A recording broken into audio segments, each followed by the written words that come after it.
দাগিদের তালিকা প্রকাশের নির্দেশ হাইকোর্টের।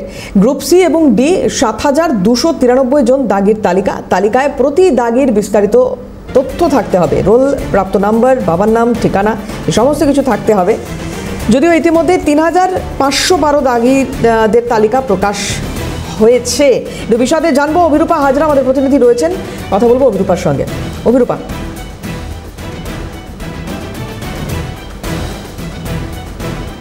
এসএসসি 2016 গ্রুপ সি গ্রুপ ডির মামলার ক্ষেত্রে দেখা গিয়েছে যে বেশ কয়েকজন চাকরি প্রার্থী তারা কলকাতা হাইকোর্টের দ্বারস্থ হয়েছিলেন। বিচারপতি অমৃতা সিনহার এজলাসে গতকাল তারা আবেদন করেছিলেন এবং তাদের দাবি ছিল যে এই যে পূর্ণাঙ্গ তালিকা অর্থাৎ কারা দাগি সেটা যদি স্পষ্টভাবে বোঝা না যায়, সেই টেন্টেড ক্যান্ডিডেটদের যদি আইডেন্টিফাই করা না যায়, তাহলে নতুন যে নিয়োগ প্রক্রিয়া রয়েছে সেই নিয়োগ প্রক্রিয়ায় তারা অংশগ্রহণ করছেন কি করছেন না, বা ওয়েমারের ক্ষেত্রে তাদের আদতে তাদের নাম আছে কিনা, বা যে ইন্টারভিউ লিস্ট বেরোবে তাতে তাদের নাম আছে কিনা সেটা বোঝা সম্ভব নয়।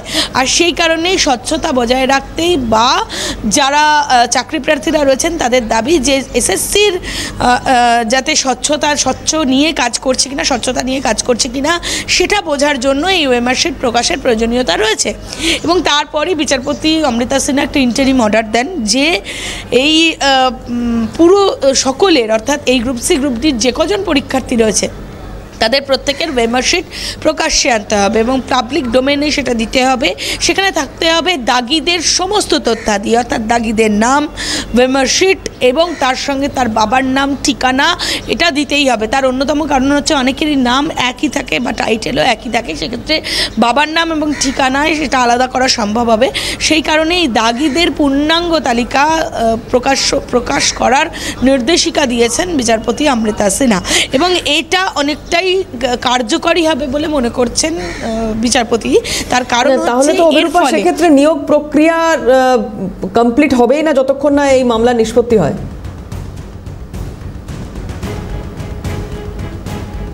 করছে সেখানে গাফিলতি হচ্ছে কিনা বা কোনো বেনো জল ঢুকছে কিনা সেটা দেখা সম্ভব হবে।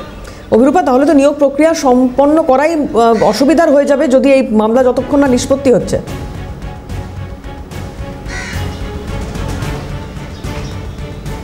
অবশ্যই, এবং এই মামলার উপর নির্ভর করছে নিয়োগ প্রক্রিয়া। এবার কেন নিয়োগ প্রক্রিয়া এই মামলার উপর নির্ভর করছে সেটা হচ্ছে যে নব্য তালিকা তৈরি হয়েছে বা যে নব্য তালিকা অনুযায়ী ইন্টারভিউয়ের জন্য ডাকা হচ্ছে গ্রুপ সি গ্রুপ ডির ক্যান্ডিডেটদের, সেক্ষেত্রে এই ওয়েমারশিট যদি পূর্ণ তালিকা প্রকাশ না করে তাহলে বোঝা সম্ভব নয় যারা 2016 টেন্টেড ক্যান্ডিডেট ছিলেন অর্থাৎ দাগি অযোগ্য দাগি ক্যান্ডিডেট ছিলেন তারাই নব্য পরীক্ষায় তাদেরকে সুযোগ দিচ্ছে কিনা এসএসসি সেটা বোঝা সম্ভব হচ্ছে না। সেই কারণে এটা পূর্ণাঙ্গ তালিকা আগে প্রকাশের প্রয়োজনীয়তা রয়েছে। সেটা দেখার পরই পরবর্তীকালে আদালত সিদ্ধান্ত নেবে যে এই নিয়োগ প্রক্রিয়া আবারও চালু করা যাচ্ছে কিনা বা এই নিয়োগ প্রক্রিয়া কন্টিনিউ করা যাবে কিনা। তো সেক্ষেত্রে যেহেতু এসএসসির আগের একটা পূর্ব অভিজ্ঞতা রয়েছে, এসএসসি এর আগে দাগি অযোগ্য প্রচুর এন্ট্রি হয়েছিল এবং বিভিন্ন জায়গায় যে স্ক্যামটা লক্ষ্য করা গেছে সেই স্ক্যাম যাতে ভবিষ্যতে না হয় সেই জন্যই এই সিদ্ধান্ত নিয়েছে। সঙ্গে থাকো, আসছি আবারও তোমার কাছে। এসএসসি গ্রুপ সি এবং গ্রুপ ডির নিয়োগ প্রক্রিয়া চ্যালেঞ্জ, হাইকোর্টের দ্বারস্থ এসএসসি গ্রুপ সি ও গ্রুপ ডি চাকরি প্রার্থীরা।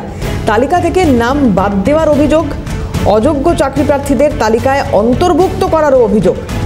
আজকে এই মামলার শুনানির সম্ভাবনা রয়েছে এবং তার আগে অভিরূপার সঙ্গে এই বিষয়ে আরও একটু বিশদে জেনে নেব। অভিরূপা, একটু এই বিষয়টা যদি জানাও বিস্তারিতভাবে।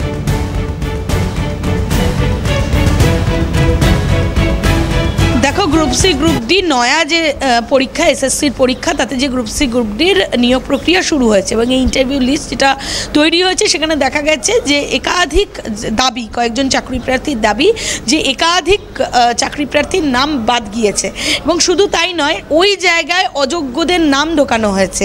এই অযোগ্যরা কারা? যারা 2016 টেন্টেড দাগি ছিলেন, সেই সময় সুপ্রিম কোর্ট পর্যন্ত বলে দিয়েছিল টেন্টেড দাগি তাদের সেই অংশগ্রহণ পরিলক্ষিত হচ্ছে। সেই কারণেই কলকাতা হাইকোর্টের দ্বারস্থ হয়েছেন কিছু চাকরি প্রার্থী এবং সেই চাকরি প্রার্থীদের মামলা দ্রুত শুনানির আর্জি ছিল এবং দ্রুত শুনানির আর্জি গ্রহণ করেছেন বিচারপতি এবং বিচারপতি অমৃতা সিনহার এজলাসে এই মামলাটি শুনানি রয়েছে। তো সুতরাং এই যে পূর্ণাঙ্গ যে তালিকা যেটা প্রকাশ করতে বলেছে গ্রুপ সি গ্রুপ ডির বিচারপতি অমৃতা সিনহা, যেটা একটু আগে আমি বলছিলাম, সেটা প্রকাশ করলেই এই যে মামলাটির ক্ষেত্রে সেটা যে খানিকটা সুরাহা হবে বা তাদের প্রশ্নের খানিকটা জবাব পাওয়া যাবে, এই কথা বলাই বাহুল্য। ধন্যবাদ অভিরূপা। কথা বলছিলাম, অভিরূপা হাজরা ছিলেন সরাসরি।